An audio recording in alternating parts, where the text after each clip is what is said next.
Howdy everyone, it's me once again, the one and only Killer Dan. And today, as you can see, I'm still continuing my Disney movie marathon by talking about their movies, programs, or whatever else you can think of, I guess.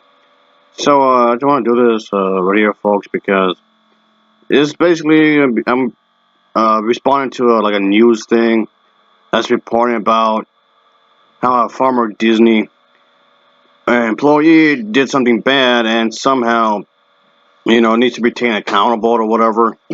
And even then, I'm still not going to blame the entire company when you think about it. And so don't be thinking I'm going to turn against Disney all of a sudden just because of this, which is not the case. I'm not going to do that at all. When you think of a big corporation like Disney, I guess the theme parks or whatever else you can think of course, you're going to hire. There's many departments of Disney. You think about it, a lot of people seem to think that it's just all one single thing. There's a department just for the direct videos. There's a department just for the that made the Disney Channel original movies, and then even with the theme parks, there's a Disney Resort and many others. Of course, it's not just one Disney theme park and that's it. They're not all one thing. There's many departments when it comes to the studio, which makes sense when you think about it because it has to be multiple parts. Like think of it like a car with lots of moving parts. Is what I'm getting at. And yes, I know a lot of people would just assume that just because those people who used to work there but don't work there anymore, and then do something stupid, and then suddenly a lot of people assume that the entire company would be responsible for their actions. That's a complete lie. Because when you think about it, there was this former actress who worked there. There's like a anti-mask rant when it comes to the whole pandemic and whatnot. And yeah, things got heated up. She got pissed off and everything.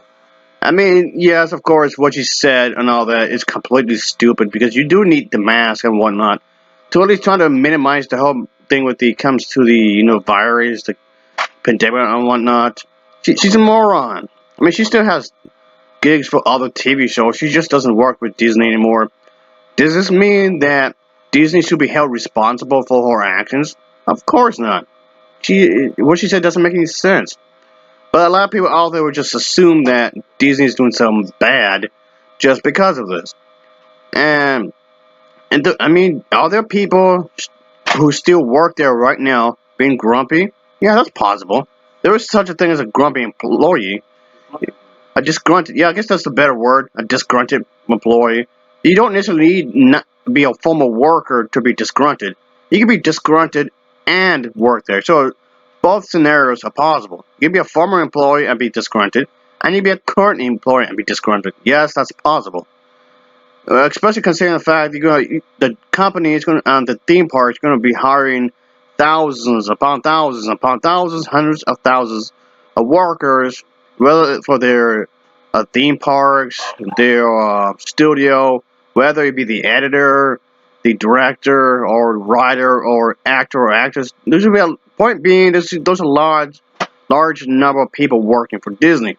You mean to tell me not one point nobody's gonna be annoyed at something? People are people. That kind of thing does happen. But am I going to blame the entire studio, the entire company for that? Of course not. Not at all. Case in point, here's quite a few businesses out there that's still doing quite well, at least in the time of this video anyway. You mean to tell me that there's not any disgruntled employees in any of these, especially considering the fact they're all popular and all mainstream, and there's a lot of people all together, I guess you can say. So yeah, people are willing to give these places some slack just because not all of them will be like that or whatever. And even some former employees from these places can be also disgruntled as well. But even then, like I just said a moment ago, people still give them the benefit of the doubt. But for some reason, when it comes to Disney, if there's a current disgruntled employee or a former disgruntled employee, people still give them some shit anyway, which is odd to me. But like I said, I'll be responding to this news thing that has something to do with someone that used to work somewhere with Disney. So I guess enough of the setup. Let's just get to the point, I guess you can say. So yeah. Michael Eisner thinks that funny, beautiful women are hard to find. That's what the former Disney CEO told an audience Thursday at the Aspen Ideas Festival, according to The Atlantic. So a woman can't be attractive and funny at the same time, says a former Disney worker. So what? And of course, that's completely bogus anyway, because you could do both. Of course, you can be attractive and funny. But when you think about it, I mean, of course, there's always the whole notion of, beauty is in the eye beholder and whatnot. Sure, but that's besides the point I'm trying to get at. Being funny, that alone, being funny, is in itself an attraction. When it comes to like maybe a form of relationship with a potential partner or whatever, being funny, being comical works and whatnot. Not that I'm trying to agree with what the guy said or anything, but I'm not gonna go say that Disney's bad or anything. The company, I mean, the person was just being a moron, which he is. During an onstage conversation with Goldie Hawn, he theorized on why she'd been so successful. From my position, the hardest artist to find is a beautiful, funny woman, by far. They usually, boy, am I going to get into trouble, I know this goes online, but usually unbelievably beautiful women, you being an exception, are not funny. For her part, Hawn replied that she might owe her comedic talents to the fact that she thought of herself as an ugly duckling when she was young. You didn't think you were beautiful, Eisner said. I know women who have been told they're beautiful. They win Miss Arkansas, so they don't ever have to get attention other than with their looks. Well, that's a complete lie. Because when you think about it, you can be having a certain type of body physically and have a sense of humor as well, of course. But yeah, it just seems rather odd when you think about it, of course, that as an individual would think it's such a matter. And I know people out there would just take this as a way to just throw some shit at the company. Even though the person may not even work at the company anymore, just the mere fact that he used to work there is somehow enough evidence that the company's up to something like shady or whatever, which of course is wrong. But okay, yeah. Oh boy, it's just people. I mean, come on now. You can do both. Come on. So they don't tell a joke. So, are you referring to the individual, I mean, referring to the superficial people? Is that what it is? I don't get it. You can't be, this seems like a generalization when you think about it. I don't get it. I don't get it. It's just, and that's a shadow statement too. In the history of the motion picture business, the number of beautiful, really beautiful women, a Lucille Ball, that are funny is impossible to find. Again, that seems like a generalization because there's plenty of women who are attractive physically, who are funny and working in the music industry, the TV show industry, the film industry, publication, in novels or comics, you name it, or even in video games as well. You mean you just haven't just because you specifically the individual who said that anyway haven't met those said people doesn't mean they don't exist. When you think about it, it seems like like I just said, just like a generalization. When you try to make an argument and try to debate here, never overly generalize, like at all. Oh boy, this makes no sense. It makes my head hurt. But okay, but it makes more sense though. It makes no sense.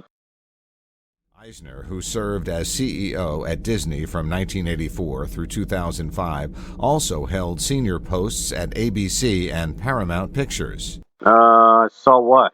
So you're trying to say that Disney itself, the company, is being superficial for having this individual working for them? Is that what you're getting at?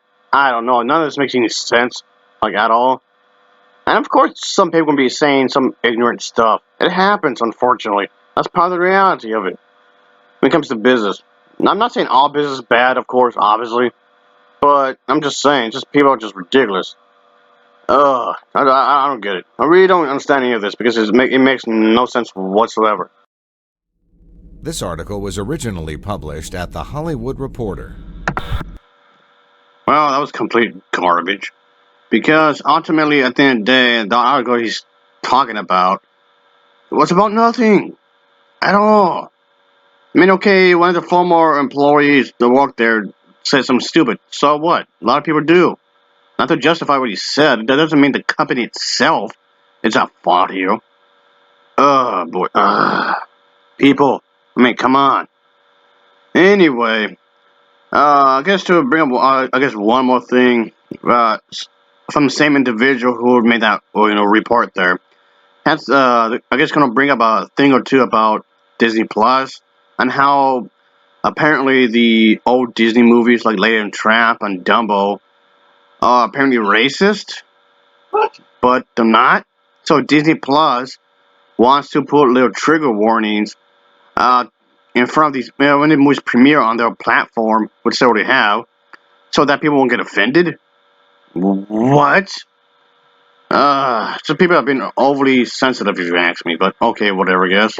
Disney Plus adds disclaimers, content warnings to movies featuring racist characters and tropes. Or people are just overthinking shit and just being really hyperbolic, and that's usually the case. Just because those old Disney films are old and made in a certain period of time in cinema in America, it doesn't mean it's racist at all. This is dumb. By May Anderson for the Associated Press in New York. Disney's new streaming service has added a disclaimer to Dumbo, Peter Pan, and other classics because they depict racist stereotypes. You mean as in mockery, making fun of somebody from a different ethnic background? Is that what it is? Where? I don't see that. Again, it just comes out people assuming stuff. Again. Underscoring a challenge media companies face when they resurrect older movies in modern times. Funny how you would say that when it comes to a Disney film, but not with a film that's actually racist. Well, case in point, how about the film titled The Birth of a Nation, which is actually one of the most racist films of all time. And yes, it's actually pretty well known. This is actually a well known film. So you can use that as an example to not repeat past mistakes in the present or future. So yeah, about that. The move comes as Disney Plus seems to be an instant hit. It attracted 10 million subscribers in just one day. The disclaimer reads, "This program is presented as originally created. It may contain outdated cultural depictions."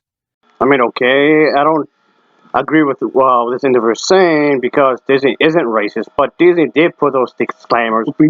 So if anything, Disney is hit itself anything about it because it's giving into pressure. I mean, people will turn around and claim that this is evidence that Disney is racist when it really isn't, despite putting the disclaimers on certain movies. And yeah, if I criticize Disney for anything, it's like what I just said a moment ago. They just cave into pressure, acting as if that people can say what they want. But that's the thing. Just because you can say whatever you want, it doesn't mean you're free of consequences. So I'm still defending Disney. I just don't like the decision they made on there. Companies have been grappling for years with how to address stereotypes that were in TV shows and movies decades ago but look jarring today. Streaming brings the problem to the fore. What are you talking about?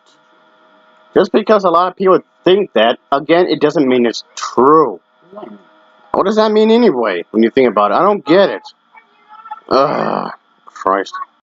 In Dumbo from 1941, crows that help Dumbo learn to fly are depicted with exaggerated black stereotypical voices. No. The people who assume that are racist, not Disney itself.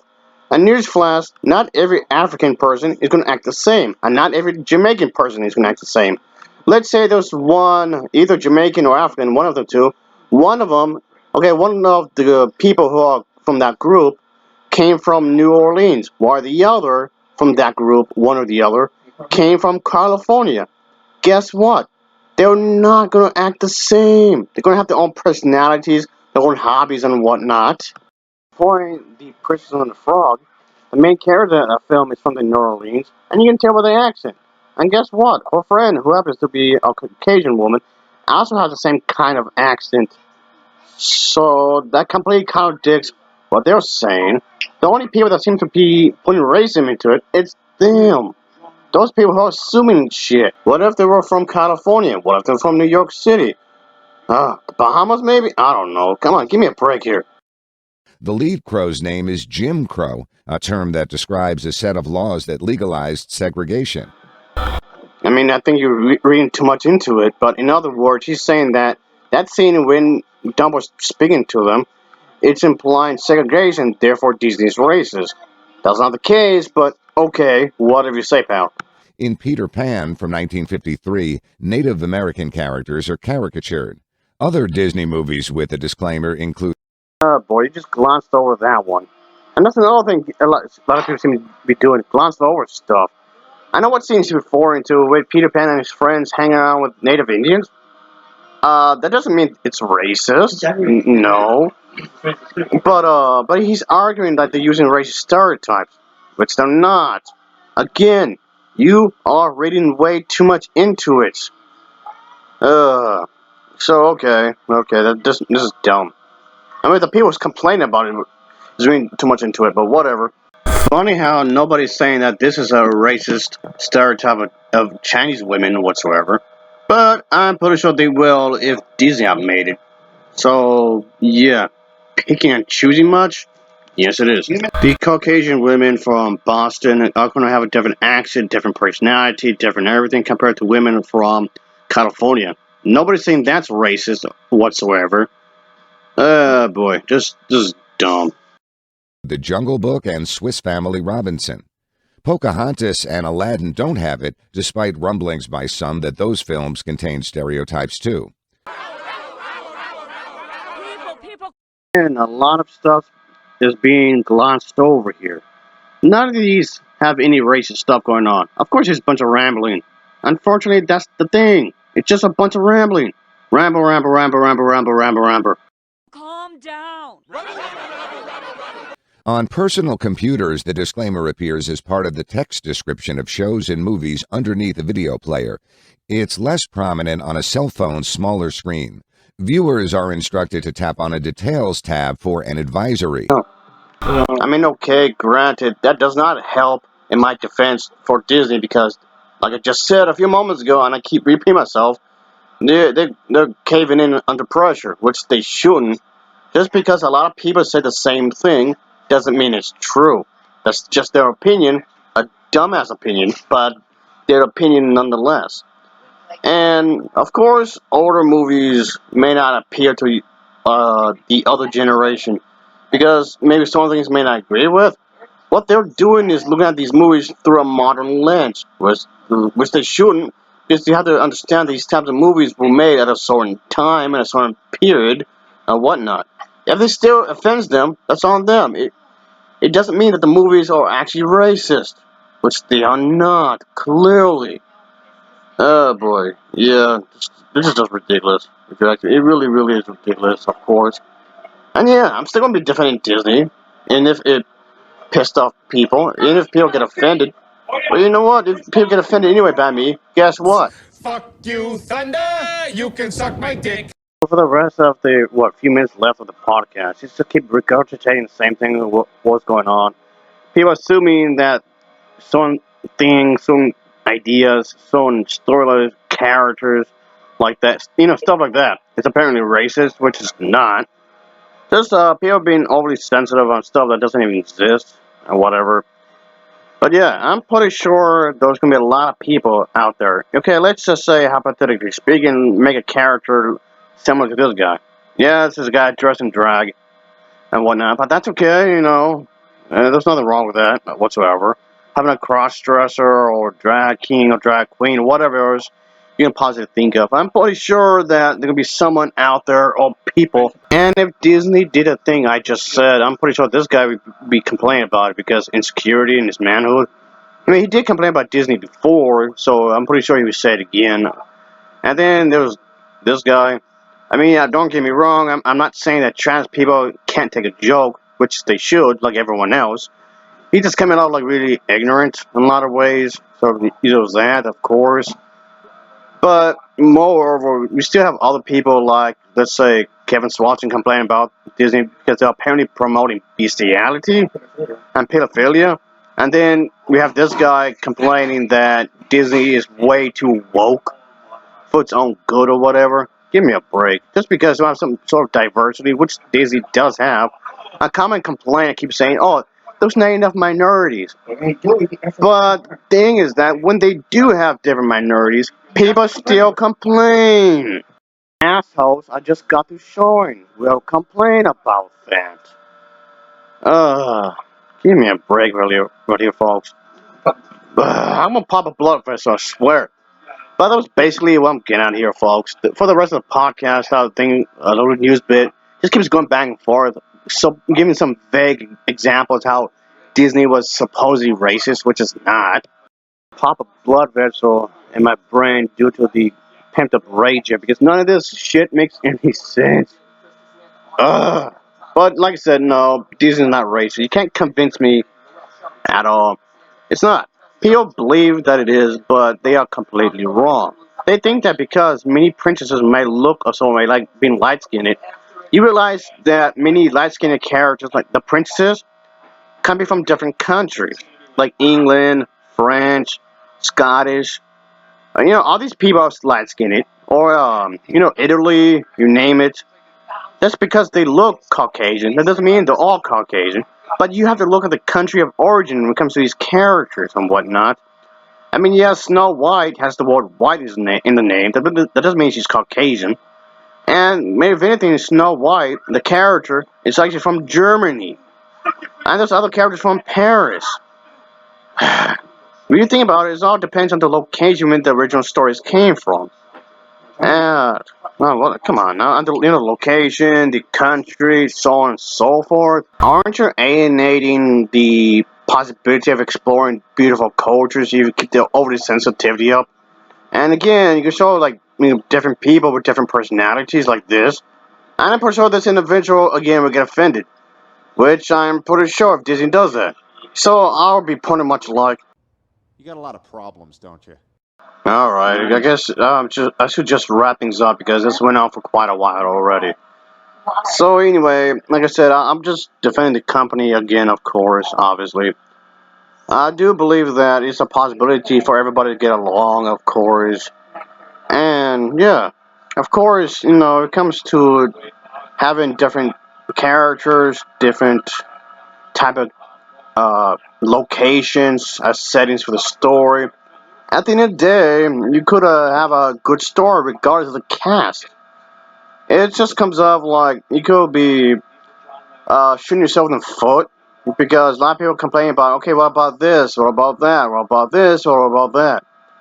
Rather than just, judging the movie for its own merits. So, yeah, you could actually dismiss a good movie because he didn't have this or that. Like certain things and whatnot. Of course, you can explore different ideas now. Technology has changed. Film itself is still relatively young, if you think about it, because this is something I mentioned before. Books, like novels, they're older. Poems and is older. Just the writing itself, is a hell of a lot older than film. Painting is older. You say that singing is older. Yeah, making music is far older, and singing in any shape or form is a lot older than film. So in contrast to the other art forms, yes, I'm saying film is an art form, but moreover, film is relatively young compared to the other art forms. So of course, there's going to be a lot of experimentations and whatnot that can be done.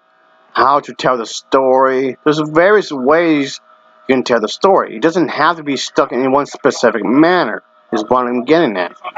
So, yeah, of course, it's just ridiculous, obviously.